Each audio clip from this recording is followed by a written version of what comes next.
Oui, bonjour les amis. Merci encore de me recevoir ce soir dans vos domiciles. Aujourd'hui, nous allons parler des dettes, principalement en Amérique du Nord et dans notre environnement canadien. Je crois que ça fonctionne aussi dans un certain sens aux États-Unis. Les dettes. Les dettes peuvent être un fardeau pour vous, pour votre famille, pour vos projets. L'objectif de ce contenu, c'est de vous ouvrir les yeux par rapport aux options que vous propose le gouvernement canadien, par rapport à l'assouplissement de la charge des dettes sur vous et votre famille, votre projet, vos différents projets. Alors, accrochez-vous.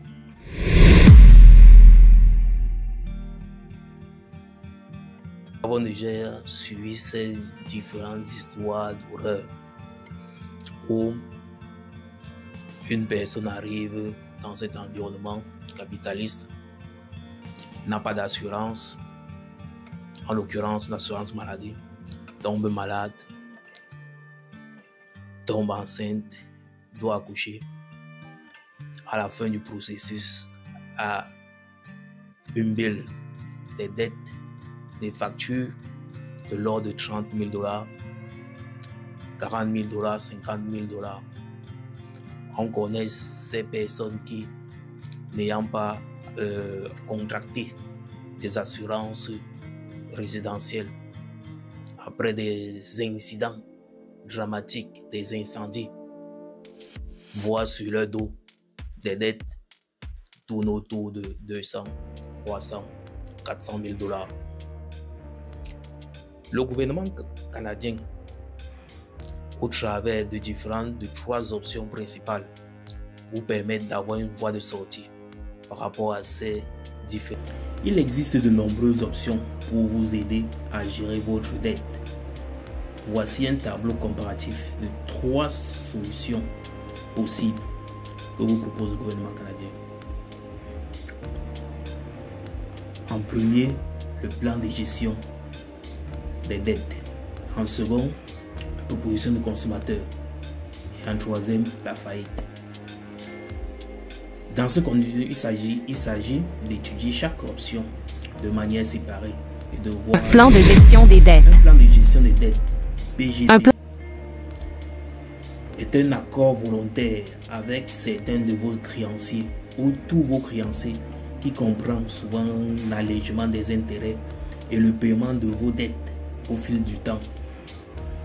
Pour avoir accès à leurs services, vous devez consulter une agence de conseil en crédit ou un conseiller en crédit digne de confiance pour obtenir un PGD. Un syndic autorisé en insolvabilité doit examiner toutes les options avec vous et peut vous diriger vers un conseiller en crédit digne de confiance.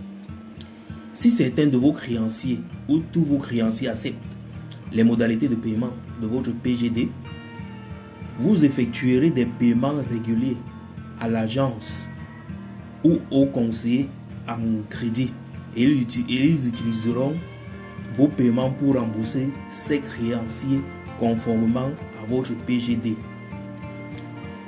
Vous êtes obligé de rembourser la totalité de la dette, parfois sans intérêt. Les frais de ce service ne sont pas réglementés et peuvent varier en fonction du professionnel financier offrant le service. Demandez dès le départ des renseignements clairs sur les frais et les services. Un PGD peut inclure un allègement des intérêts et prévoir le paiement des dettes au fil du temps par l'intermédiaire de votre conseiller en crédit, ce qui rend le montant plus gérable. Les créanciers qui ont accepté le PGD arrêteront les actions de recouvrement, y compris les poursuites judiciaires ou les mesures de saisie-arrêt de votre salaire. Une fois toutes les conditions du PGD satisfaites, vous êtes légalement libéré de ces dettes Votre dossier de crédit indiquera que vous avez conclu une entente de paiement avec un conseiller en crédit pendant les 2 ans suivant la fin de votre PGD. Vous pouvez rétablir votre code de crédit en effectuant des paiements à votre créancier à temps, en utilisant de consommateur. Une proposition de consommateur est une procédure juridique qui vise à alléger les dettes des débiteurs honnêtes mais malchanceux. Une proposition est une offre faite à vos créanciers de payer la totalité ou une partie de ce que vous leur devez sur une période donnée. Si la proposition est acceptée, lorsque vous aurez respecté toutes les modalités, vous serez légalement libéré des dettes inscrites dans votre proposition. Les syndics autorisés en insolvabilité sont les seuls professionnels qui peuvent offrir ce service. Les SAI doivent examiner toutes les options avec vous. Vous devez effectuer des paiements périodiques ou forfaitaires au SAI et respecter toutes les conditions de la proposition. Vous devez assister à 2 séances de consultation financière pour vous aider à améliorer votre situation financière. Vous serez généralement tenu de rembourser un pourcentage de votre dette.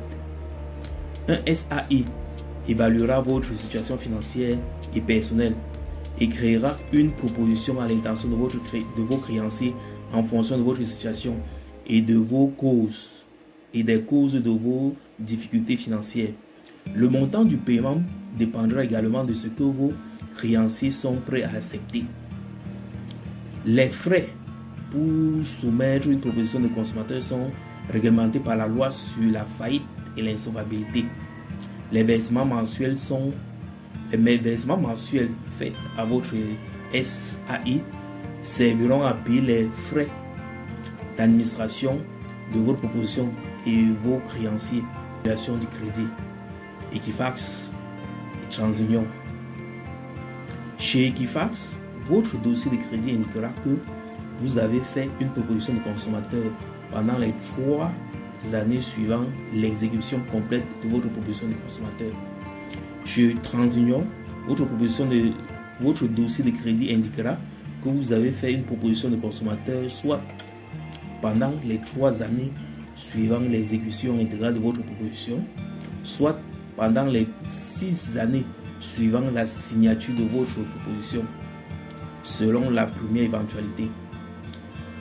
Vous pouvez rétablir votre code de crédit en effectuant des paiements à vos créanciers à temps en utilisant moins de 30% de crédit dont vous disposez et en adoptant de bonnes habitudes financières.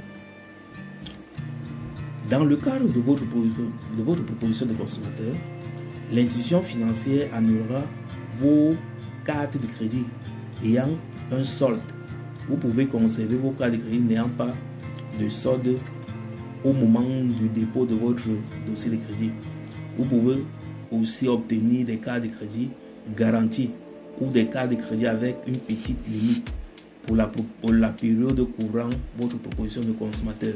Votre proposition de consommateur sera réputée nulle si vous manquez 3 de vos versements mensuels,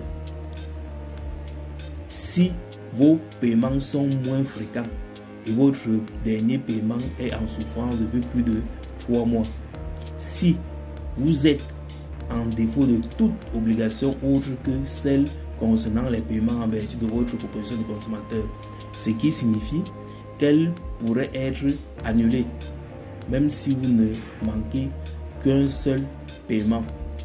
Si votre proposition de consommateur est annulée, cela signifie que vos créanciers pourront prendre des mesures pour recouvrer toute somme impayée que vous leur devez, à moins qu'un tribunal n'ordonne le rétablissement de la proposition de consommateur ou ne... 3. Faillite. La faillite est une procédure juridique qui vise à alléger les dettes des débiteurs honnêtes mais malchanceux. seront utilisés pour rembourser vos dettes impayées. À la fin du processus, une fois toutes vos obligations remplies, vous êtes légalement libéré des dettes que vous aviez au moment du dépôt de votre faillite. Les syndics autorisés en insolvabilité SAI sont les seuls professionnels qui peuvent offrir ce service. Les SAI doivent examiner toutes les options avec vous. Certains biens font l'objet d'une exception et ne peuvent être saisis. Même si vous êtes déclaré en faillite, ces biens exemptés comprennent certaines REER, RRIF, régime de retraite, régime d'épargne invalidité, contrat d'assurance et des biens personnels tels que des meubles, des articles vestimentaires essentiels. Dans le cas où au moins certains de vos biens ne sont pas exemptés, vous devrez les céder à un SAI qui les réalisera pour régler vos dettes impayées. Le SAI évalue également si vous devez effectuer des paiements en fonction de vos revenus. Vous devez assister à 2 séances de consultation financière pour vous aider à améliorer votre situation financière. La liste des biens exemptés au courant d'une procédure d'insolvabilité n'est pas la même partout au pays. Le SAI est en mesure de vous informer à ce sujet. Ce que vous payez est établi en fonction de la valeur de vos actifs et de votre capacité à effectuer des versements à titre de revenus excédentaires. C'est pourquoi le montant varie de personne en personne. À l'issue de la procédure, vous serez libéré de vos dettes, sauf celles qui sont exclues en vertu de la loi. Un SAI vous expliquera de quelles dettes vous pouvez être libéré grâce à ce processus. Les frais de dépôt de dossier de faillite sont réglementés par la loi sur la faillite et l'insolvabilité. Les créanciers sont légalement tenus d'arrêter les actions de recouvrement, y compris les poursuites judiciaires ou les mesures de saisie-arrêt de votre salaire ou du surintendant des faillites, Signal et TransUnion. Votre dossier de crédit indiquera que vous avez déposé un dossier de faillite pendant les 6 ou 7 années suivant votre libération selon votre province. S'il s'agit d'une première faillite, votre dossier de crédit indiquera que vous avez déposé un dossier de faillite pendant les 14 années suivant votre libération s'il s'agit d'une deuxième faillite ou d'autres faillites. Vous pouvez rétablir votre code de crédit en effectuant des paiements à votre créancier à temps en utilisant moins de 30% de votre crédit dont vous disposez et en adoptant des bonnes habitudes financières. Si vous n'avez pas été libéré de votre faillite, vous êtes dans l'obligation de divulguer cette information à tout prêteur potentiel. En cas de faillite, vous êtes tenu de remettre à votre SAI toutes vos cartes de crédit pour qu'il ou elle les annule. Selon vos revenus et le nombre de personnes dans votre ménage, vous pourriez être dans l'obligation de faire des versements mensuels à votre SAI au titre de revenu excédentaire.